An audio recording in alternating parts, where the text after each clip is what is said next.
Good morning, and welcome to Upreach with Bob Starkey, where we are practicing practical evangelism, where the Bible meets blue jeans. And today it's my privilege to be in Pittsburgh, Indiana, with my good friend, Danielle Burkett. Good morning, Danielle. Good morning. How is everyone? Very well. How are you today? Good. It's good to see you again. I've enjoyed the different radio programs that you've done with us. Thank you for your participation. Thank you. It's a blessing to be with you today. You've written a book, and what an impressive thing to do. Great accomplishment. Thank Is you. this the first book that you've written? Yes. Well, yeah, it's the first published book. Yeah. I started on my memoir in 2019. It's not finished yet, but so this is the first published. Yeah, hopefully that won't be put out for about another 50 years because you got a lot of living ahead of you. Well, I have it. It's going to be through this. The memoir is going to be through prison to the stroke, and so how I was healing, and this is a prelude actually to How about that? the second book. That's great. And then I already have the third book in mind. It will be the moment I started having the stroke and on. How about that? So. I've enjoyed watching your process after your stroke and how you've overcome, not just because you're a family member, but because it's a reality. I've known several family members and friends that have had stroke, and I like that you are so transparent. And I'm the type where if I go through a difficulty in life, I'm a hider. I want to make sure nobody knows. I keep it to myself. How you doing? I'm fine. I don't want anybody knowing my secrets and my difficulties. And you're just the opposite. You say, hey, I've fallen, and this is how I got up. But I was once like that, and I think the moment it changed was in 2014 when my brother was dying, and I called the ambulance and had them. They came and took him to the hospital. And afterwards, when he was getting in the ambulance, my mom turned to my oldest niece and my oldest son and said, don't tell anybody why Uncle Jesse is going to the hospital. And I stood up and I said, our secrets are what is keeping me sick and my brother is dying. Wow. That's powerful. And so... And I think also going to prison helped me start to open up, because seriously, like the moment I got arrested that last time, if I wouldn't have gotten arrested, my plan for that day was to go and steal, get what I stole, turn it into heroin, and then shoot up that night and be done. Like, I did not plan to ever walk this earth again. Wow. And for whatever reason, God saw fit that I get arrested. Yeah. So Unhinged, Fragmentation, where's the title come from? So my second book is called Exquisitely Mending, Healing a Fragmented Mind. Wow. And so this is the prelude, because for most of the poems, like, you see the sickness.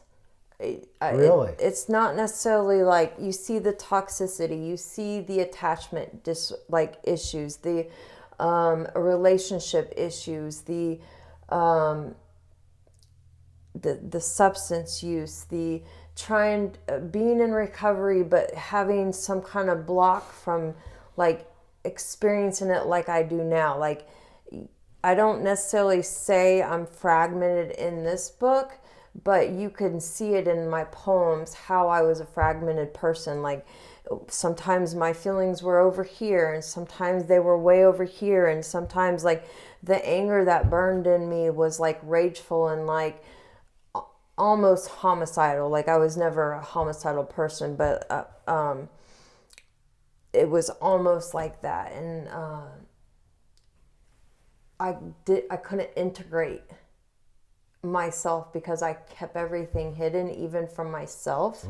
And even with like the prostitution, you see there's a poem in there about that. And how it was, and I don't say it in the poem, but if you read it and read between the lines, you can see the dissociation that I dealt with, and I learned that from early childhood when in the abuse I endured. Like my mind just started to dissociate, and sometimes and depending on what triggered me, and would depend on what version of me would show up. And not that I had multiple personalities, because that's not what I'm saying I had, but like I was just so different in different scenarios and different belief systems. And it's almost like those personal characteristics, which maybe aren't our best, are really highlighted in our life. Yeah. And they each kind of had a mind of its own. And so that's where the unhinged fragmentation comes from. So Danielle, I was thumbing through the book. I just got it. How long you come out with this? About a month ago, right? November 23rd. Awesome. And it's on Amazon? Yes. Okay. And I got a hard copy from you. I've been waiting for that, so I've not had a chance to read it yet. I'm excited. I'm looking forward to it. As I was looking through it, I noticed there's dates. Yes. Poem, here's an example. One poem is one page, and at the top there's a date. And I noticed that's pretty consistent. Yeah, some of them are a little bit longer, but I started writing, my first poem was in 1992, when I was 12 years old. Oh, neat. And my last poem was in 2019 when I was 39 years old. Okay. That's fascinating. How many poems are in here? 90? 90. That's awesome. And I like the index at the back, kind of point us through it. Yeah. Danielle, what did you get out of writing this book? How was it a blessing to you? Because like I said, you're sharing, as we said, secrets. You're sharing your soul. How was it a blessing to you? I don't think I can answer that right now. Okay. But earlier this year, I was doing an interview with the mental health lady from my oldest son's federal case. And I had my binder of poems and some journals and stuff so I could relay what he experienced, because there's a poem or two in there about my oldest son. And so I was trying to relay to this lady, and I had the poems out on the table for like 2 months. And on a Saturday, I was walking by the table, not even thinking about it, but it was like in my head, it was like downloaded, okay, now's the time to publish your poems. And then the next thought was, if I publish these poems, then the next book, I'm going to see my name in print. It's going to be easier to get motivated to finish my next book. Because it's about to get real personal with it, right? Yeah, but even as a teenager, I didn't believe in myself, but I always wanted to publish my poems. I always wanted to be a writer. I always, like, early on, I wanted to write a book about my life, but I didn't know, like, the direction it would go. Yeah, and I didn't even know, like, back then, like, how can I even write a book about my life? Right. Like, but I didn't believe in myself, but I always kept the journals, and I always, like, even now, like, I pay attention to what I go through, and so God told me it was time. Amen. And the reason why I wrote the book or published it, like, in the grand scheme, like, I want others to know that they're not alone. Amen. And because I always felt alone as a teenager, and at the time, like, secrets in my family, and you can't go out and tell, and, like, all this stuff. And now this day and age, it's a little bit different. Like, I think the younger generation and even my generation, like, we're starting to really need transparency and authenticity, and we're starting to let our secrets Right. out and stuff like that. And It's a different generation, isn't it? We were taught as children that your family name's the most important thing in the world and never tarnish it and so on and so forth. Recently I looked up my family name, Starkey, and I was going through it.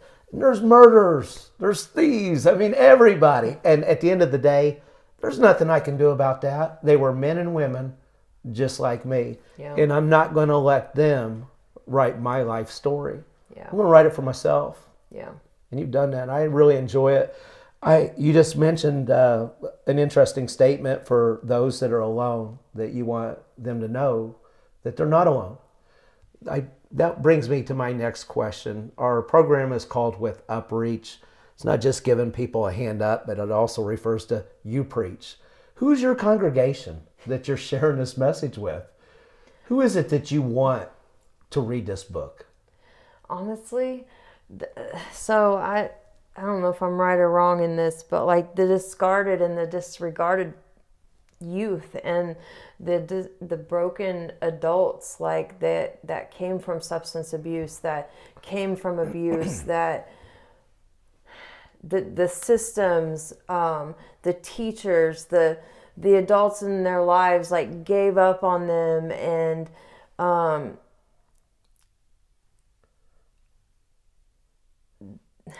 Danielle, I'm sorry. So, and I don't know, all the kind of the youth that like I want to hit with Unlikely Journeys.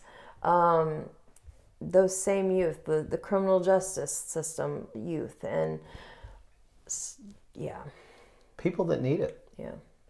It's interesting pastoring for a number of years, especially downtown. I found that the inner cities were a dumping ground for the human soul, where people were just tired of them, they've given up.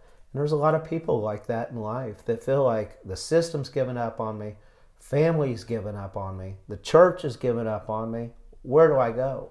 Yeah. Well, I want to let you know today, you can go to a book and find some peace and know that somebody else has been there.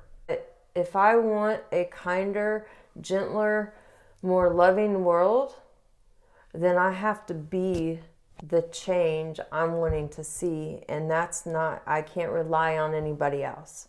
I just got to do what I can do and then hope that because I'm doing it, there will be other people who follow suit.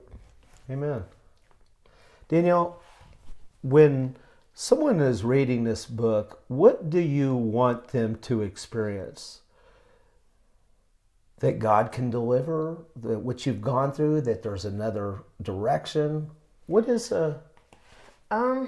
So this book, so I consider all my thoughts of my books my love story with God. Amen. But this book, like, it seems like God's silent.